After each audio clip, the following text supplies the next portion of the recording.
Canada and European NATO nations spending $215 billion more in 2024 and 2025 and 2026 compared to 2024. This is staggering, 258 billion. In the meantime, almost 200,000 jobs in the US being supported by all the investments by countries in the United States in the defense industrial base, buying from the defense industrial base from the US companies. So here you see there's you have been able to really get them to step up, to do this. And when it comes to Iran, I know you're disappointed. We discussed it a couple of weeks ago.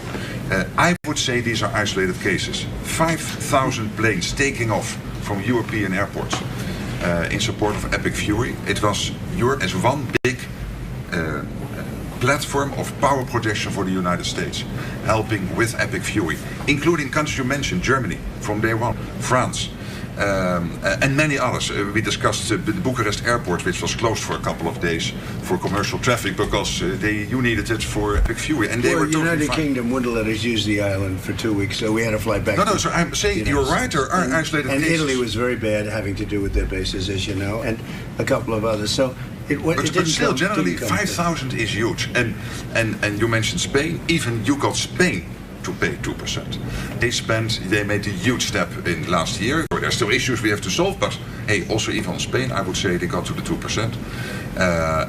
And I know you have a very strong relationship with the United Kingdom, the King, but also you personally always with Keir Starmer, who is now leaving office. He has now also committed to spend another $20 billion extra, 15 billion pounds on defense. So I would argue, without you in this chair, this would not have happened. It is, of course, because of Russia, but also because of you. So grab to win, it's there. You did this. It was The Hague, and now they are implementing it. And on Greenland, you and I made a deal in Davos. I will make sure that that deal is step by step being implemented. That you can deploy, if you want, the Golden Dome on Greenland. You have your trilateral talks. Mark was leading them from your side with the Greenlanders and the Danes. When it comes to if they would change their constitutional position in the kingdom, etc. But hey, I mean, just so they understand, Greenland is very important for the United States, but it's not important for Denmark. In fact, when Denmark was overrun by the Nazis in less than 1 day, Hitler beat them out in 1 day, took over. They asked us to take care of Greenland. In fact, we took Greenland, and then stupidly we gave it back. We shouldn't have given it back to them because we're the ones that need it. We need it for protection of the world, not just the United States. And it's very important. It doesn't help Denmark, but it helps us. And it's very important for us. And again, they were defeated very quickly. Denmark was beaten in 1 day, less than 1 day, by the Nazis, by Hitler. And when this happened, they immediately switched it over to us. We owned it. We had it. We were taking care of it, and then we gave it back, which is, I don't know why. I wouldn't have given the Panama Canal back either, so what do I know? I certainly wouldn't have done that because China's trying to take over the Panama Canal, and that's not going to happen. So, but I just, it's interesting. I'm very unhappy with NATO, and yet this man is a great leader, and he gets it. He gets it maybe better than some of the leaders. But also your allies get it thanks to you, and that is important. Yeah. I could not do this without you. It's too bad Biden didn't do it, or Obama. Hey, but you're here now. Obama. And Trump 45 and Trump 47. In total, more than $1.2 trillion. I call this the Trump trillion. No, it's true. $1.2 trillion extra spent by Canada and the And I'm not only blaming NATO. They got a free ride. And not if anymore. Biden had any brain, which he didn't, he would have said, you got to pay more. And same with Obama. Two bad presidents. But they could have asked, and you would have done that too. It would have been, who knows? But who knows if they would have done it. Happen, and it is a huge... It should have happened years ago, and it couldn't. But Obama didn't do it, and Biden didn't do it, and frankly, Bush didn't do it either. But you did what Eisenhower started trying to do, equalizing the Europeans. He tried, yeah. Eisenhower tried. And all the other presidents, none of them were successful. You're the first one. It's your win. Your win in The Hague. That's why I like him. And your win now. That's why I like him. This is true. Without you, this would not have happened. Really, do you have any questions? Mr. President, is the ceasefire over? Is the ceasefire done? Is the MOU dead? It's a very interesting question. To me, I think it's over. I don't want to deal with them anymore. They're scum. You know what scum is? They're scum. They're sick people. They're led by sick people. And they're vicious, violent people. And if they had a nuclear weapon, they'd use it. As far as I'm concerned, it's over. I'll speak to our negotiators. They want to negotiate. They're good people. Steve Witkoff, Jared Kushner, but they have to come back to me. As far as I'm concerned, it's just a waste of time dealing with them. They're liars. We make a deal. And if I make a deal with him, we have a deal, and he goes out, he talks. We make a deal. Everyone's agreed. No nuclear weapon. We make a deal. They go outside, talk to the press. They say, we never even talked about it. There's something wrong with them. They're cuckoo. As far as I'm concerned, it's over. These talks won't resume after we get through the funeral proceedings. Does this mean that talks with Iran will not resume? I don't care. They can talk, but I think they're wasting their time. They're a bunch of lying guys. I do my whole life. That's all I do is heels. My whole life that's how I became president. I guess that's a deal too, right? But I made a lot of money. I had a lot of great success, tremendous success. Everything I did, I was successful. And I deal with these guys, and I say, this is from a different school. They're liars. They're cheats. They're sick people.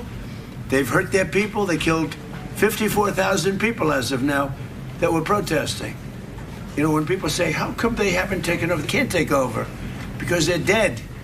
They killed them. Nobody's going to take over. They have no guns, and the other side has machine guns. And they're killing them. The press doesn't report it. But they're bad people. They're bad people. And frankly, I don't want to waste my time with them. Now, I'll let our wonderful negotiators keep talking if they want, but I don't see it. I don't like these people. You know that? I like him. I like the leaders. I think all of these leaders. Great.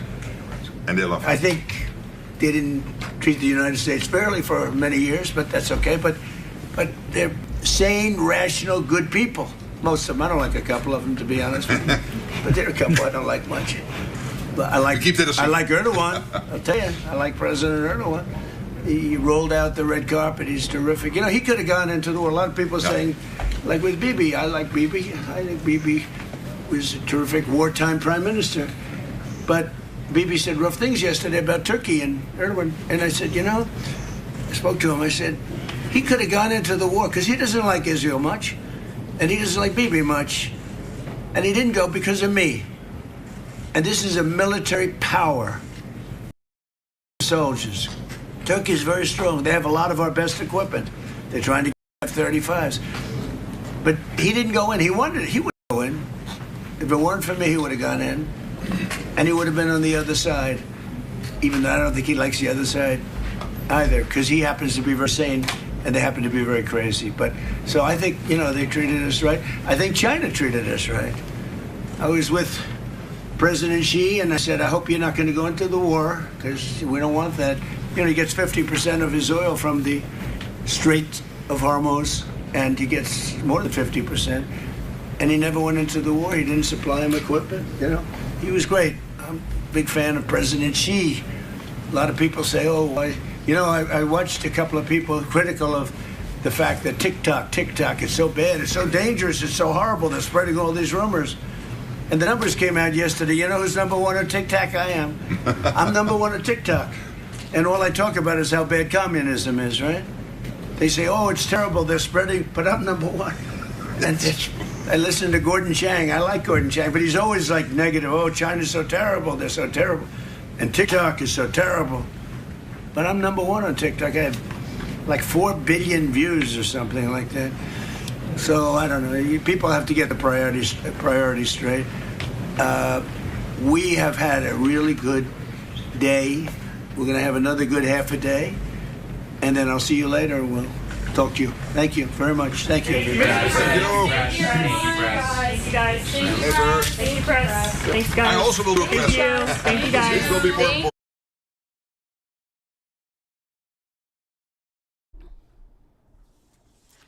Ankara में अमेरिकी सदर Donald Trump NATO chief के साथ गुफ्तगू कर रहे थे। उन्होंने कहा कि ईरान किसी सूरत भी एटमी हथियार नहीं रख सकता। उन्होंने कहा कि नेटो से खुश नहीं हैं क्योंकि उन्होंने ईरान के मामले पर उनकी मदद नहीं की थी। अमेरिकी सदर इस वक्त अनकरा में मौजूद हैं और वो नेटो चीफ के साथ एक मीडिया के साथ गुफ्तगू कर रहे थे। मीडिया के साथ गुफ्तगू करते हुए उन्होंने कहा कि ईरान किसी भी सूरत एटमी हथियार नहीं रख सकता और उन्होंने कहा कि हमने ईरान को न्यूक्लियर हथियारों से पाक करने के लिए बात की है। अनकरा में गुफ्तगू करते हुए अमेरिकी सदर डोनाल्ड ट्रंप ने कहा कि ईरान किसी भी सूरत ایٹمی ہتھیار نہیں رکھ سکتا۔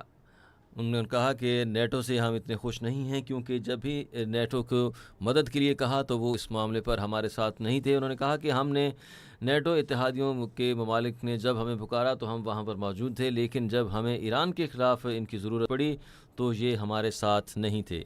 ان کا کہنا تھا کہ نیٹو چیف کے ساتھ تعمیری مذاکرات ہوئے ہیں۔ امریکی صدر ڈونلڈ ٹرمپ نے کہا کہ ہمارے ان کے ساتھ اچھے مذاکرات چل رہے ہیں۔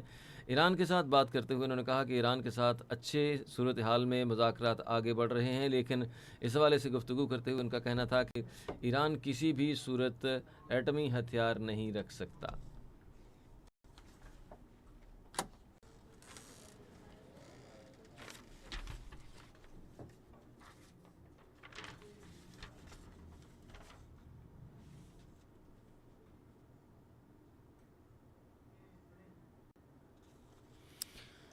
وفاقی وزیر داخلہ محسن نقوی کی اقوام متحدہ کے ہیڈ کوارٹر میں چینی وزیر مملکت داخلہ بیورو رولنگ یفینگ سے ملاقات ہوئی ہے۔ ملاقات میں انسداد دہشت گردی کے تعاون اور اسٹریٹجک پارٹنرشپ کو مزید مستحکم بنانے کے عزم کا اعادہ کیا گیا ہے۔ آپ کو اہم اپڈیٹ دیں ناظرین کہ وفاقی وزیر داخلہ محسن نقوی کی اقوام متحدہ کے ہیڈ کوارٹر میں چینی وزیر مملکت داخلہ بیورولنگ یفینگ سے ملاقات ہوئی ہے۔ پاک چین وزراء کا داخلی سلامتی امور پر ٹیکس بڑھانے پر اتفاق ہوا ہے۔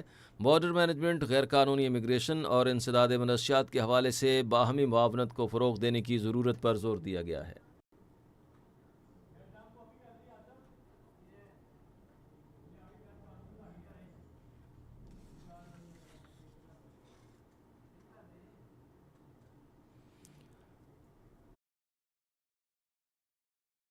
جس میں آپ نے دیکھا ہوگا کہ تاحیات انہوں نے اراکین اسمبلی کے لیے صرف نہیں بلکہ ان کے شریک حیات، اگر خاتون ہیں تو ان کے جو مرد اول ہوتے ہیں، شوہر صاحبان ہوتے ہیں، ان کے لیے بھی بلو پاسپورٹ، اور اگر مرد ہیں تو ان کی خواتین کے لیے بھی، پھر بچوں کا جو ہے وہ بلو باکس میں ویسے ہی کور ہو جاتا ہے تاحیات۔ اب یہ قانون یہ کہیں پنجاب میں نہیں ہے، یہ سندھ میں نہیں ہے،